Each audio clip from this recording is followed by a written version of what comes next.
Okay, well today had a good surprise. This is a Soundtech MC100 powered monitor speaker, and there's a non-powered one that goes with it. Like you get, it's like one amplifier drives two speakers. And I was told this doesn't work so good, and would I like it? Well, I'm gonna like anything that I can monkey with. Within reason, please don't bury me in things. But I thought this would be kind of fun. We can maybe do a video and see if it works. So I haven't tried it. I haven't tested anything. I just plug my phone in and I've got, YouTube's audio library going here. Let's snap it on. Okay, it goes boom.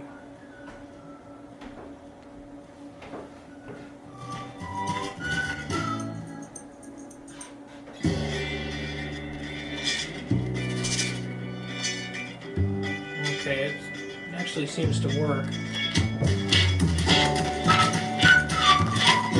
Yeah, but there's a lot of cutting in and out.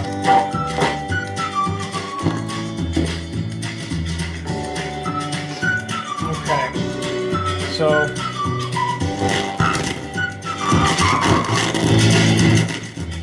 this is pretty much the typical, most common repair that you, the general user, can do yourself, probably. It shouldn't be tremendously expensive to do. You just need yourself some MaxPro electrical lubricant and a few minutes of time, and we should be able to get this thing working properly. I'm pretty sure it's just a bunch of gunk in the switches.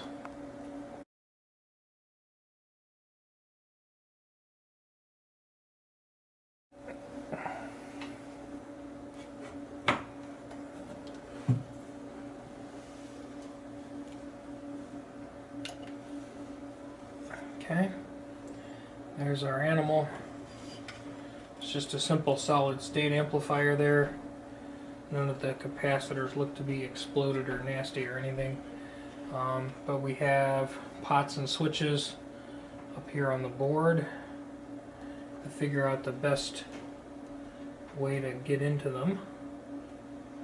Might be a little funky on the angling, but I think we can figure this out.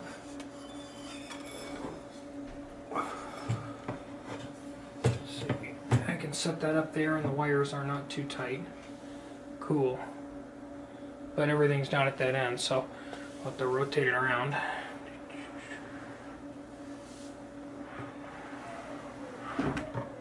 Because this is like a learning video or something, right? So the object here is to get our MaxPro electrical lubricant into each of these switches or volume sliders and work them back and forth until they are lubricated and cleaned. Despite the fact that the product is just referred to as electrical lubricant, it is a cleaner. It does say so on the package.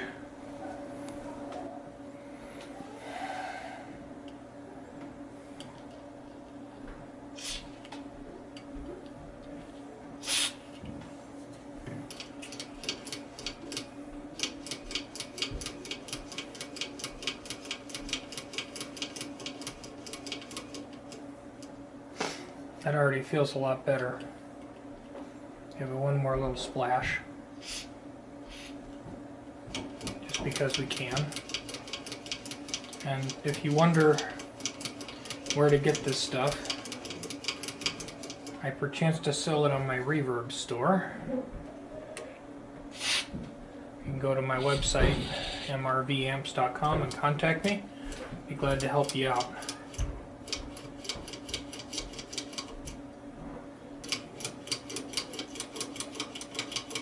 That one was extra sticky. And what happens with these is when they're manufactured, they put a dielectric sort of grease lubricant in here to help prevent corrosion and keep things lubricated, and then, fast forward 15-20 years, it dries out. And this is the easiest and fastest way I have found to resolve these issues. So essentially we're just going to rinse and repeat down the line. We're going to try to get this stuff inside of each of these sliders, so there's 2 more, and then inside of the volume knob where the legs come out and go to the board. Okay, so now we're back a few minutes later. I have cleaned and lubricated all of these and the volume pot, which is what I think all that was wrong with it. I'm using the MaxPro Electronics lubricant. I know they show an electrical motor on the box, which is good. You can use it on electrical motors, but it's really good for switches and volume pots and stuff. It says it on the package. Okay, so now if I turn my YouTube library music up, I should just have pretty music.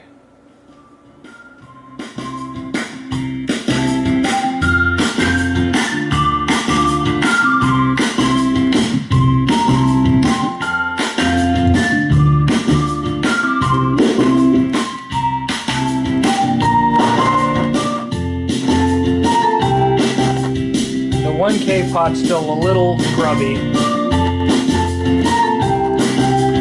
Service that from the outside.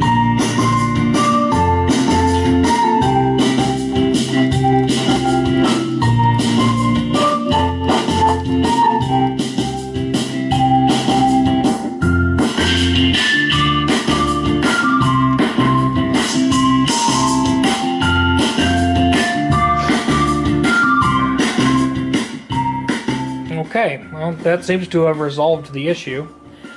This speaker has a mate, you know, another speaker that looks the same that you can hook to the extension speaker 8 ohm and drive 2 of them. So I got the pair of them, and basically the premise was this doesn't work right and we're going to put it on the tree lawn unless you want it, because I know you like to tinker with things. And being a musician kind of thing, it's super useful for me. I know plenty of hungry, starving musicians that could really use monitors, and hey, great, right? Let's make sure everything else is tight on here. Yeah, the line out and line in are just chained, so no big deal there. They're all tight. My connector's got a crap of a wiggle in it because my connector's a piece of junk, but everything else seems okay. This little 8 ohm right here, that'll need to be tightened. So we'll tighten up the jacks here. But yeah, she works just fine now. Well, that was easy. Thank you, nice family who donated these to me. Have a great day, y'all. Okay, so check it out. The second one works too. It's just a passive one. It runs off the main one, but there you go. Set of monitors for the repair price of, what, about $1 worth of cleaner-ish? Oh well, there you go.